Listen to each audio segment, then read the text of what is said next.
এটা পাগলামি ছাড়া আর কি বলেন তো? এভাবে মুখের মধ্যে স্মোকি বিস্কুট নিয়ে এর যে একটা ফিলিংস, এটাই আসলে অন্যরকম। আর এই ফিলিংসটা কিন্তু আমি নিতে পেরেছি শুধুমাত্র বাণিজ্য মেলা থেকে, খুলনা শিল্প ও বাণিজ্য মেলায়। আপনারা এখনও পর্যন্ত কে কে যাননি বলেন তো? আমি কিন্তু আর অপেক্ষা করিনি, এবং আমি যেদিন গিয়েছিলাম মোটামুটি সেদিন এত এত ভিড় ছিল যে এত ভিড়ের মাঝে গিয়ে নিজেকে খুঁজে পাওয়াটাই কিন্তু কঠিন হয়ে যাচ্ছিল। কিন্তু ঢুকেই যখন ঝর্ণার এই ফোয়ারাটা পেলাম, আর সেখানে যখন পেলাম এরকমই একটা তন্দুরি চা, তখন কিন্তু ভিড় আর কে দেখে, আমি আমার নিজেকে দেখেই কিন্তু সময় পাচ্ছি না। ব্যাপারটা হয়েছিল ঠিক এমনই। তো এই তন্দুরি চাটা কিন্তু আপনারা অবশ্যই ট্রাই করতে পারবেন।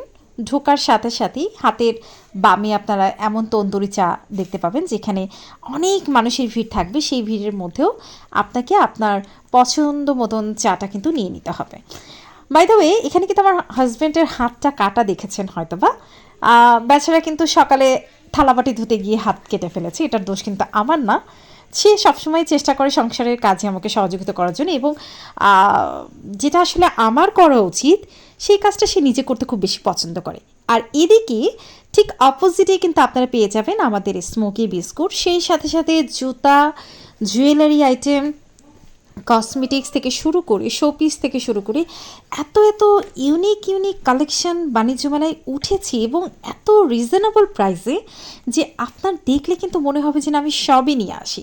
কারণ সবগুলোই আপনার পছন্দের তালিকায় চলে আসবে। বরাবরই কিন্তু চুড়ির যে মেলা, বিভিন্ন রকমের যে চুড়ি থাকে সেইগুলোর পাশাপাশি বাচ্চাদের খেলার আইটেমও কিন্তু ছিল, এবং রকমারি পুতুল ছিল যেগুলো খুবই রিজনেবল প্রাইসে। এগুলো বাইরে সাধারণত আসলে এতটা কমে আপনি কখনোই পাবেন না, এটা আশা করাই যায় না। ছিল কিন্তু ফুলের বাহার, ফুলের ব্যান্ড, সেই সাথে সাথে ফুল দিয়ে মাথার মালা তৈরি করা, এবং সেখানেও কিন্তু ছিল প্রচণ্ড পরিমাণে ভিড়। কারণ ওই যে ফুল আমরা সবাই ভালোবাসি, ঠিক তেমনি সেই সাথে সাথে অন্যান্য শোপিসগুলোও কিন্তু বেশ ভালোই রিজনেবল প্রাইসে ছিল। এবং প্রত্যেকটা দোকানেই কিন্তু আসলে প্রত্যেকটা মেলার প্রত্যেকটা জায়গাতেই আপনি দেখবেন যে এরকম করে বাচ্চারাও আনন্দ করছে, বাচ্চাদের একটা খেলার জোনও রয়েছে।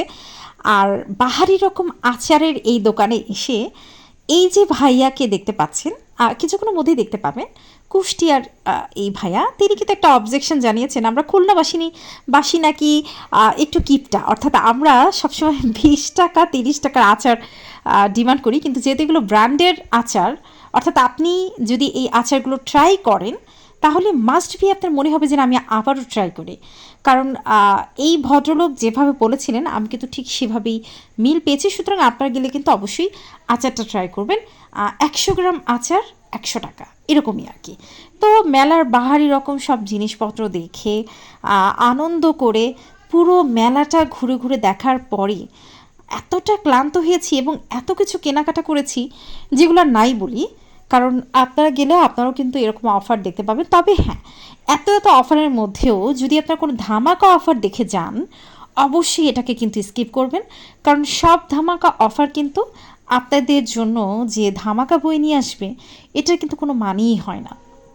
সুতরাং আপনি অবশ্যই যাচাই বাছাই করে তারপর কিন্তু আপনি যে পণ্যটি নিতে চাচ্ছেন সেটা দেখে শুনে বুঝে তারপর নেবেন। কুকারিস আইটেমগুলোর মধ্যেও বলেন, বা দেখা গেছে অনেকেই আপনাকে বলবে যে আমার মেলাতে আপনি 30,000 টাকার পণ্য কিনলে 30,000 টাকার বেশি প্রোডাক্ট আপনি রিটার্ন পাবেন।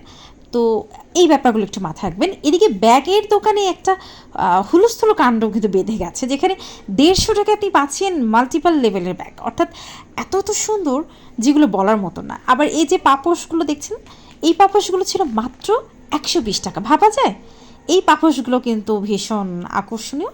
সুতরাং আপনারা একটু যাচাই বাছাই করেই নেবেন। এই যে থ্রি পিসগুলোরও দাম বেশ কম ছিল, রিজনেবল ছিল। কিন্তু এই থ্রি পিস যে সবগুলোই ভালো হবে ব্যাপারটা এরকম না, অবশ্যই চেক করে নিয়ে আসতে হবে যদি আপনি আনতে চান। আর খেলার জোনগুলোতে, অর্থাৎ দোলনা বলেন বা নৌকা নাগরদোলা যেটা বলেন, সেখানে কিন্তু ছোটদের থেকে বড়দের আনাগোনাই বেশি ছিল।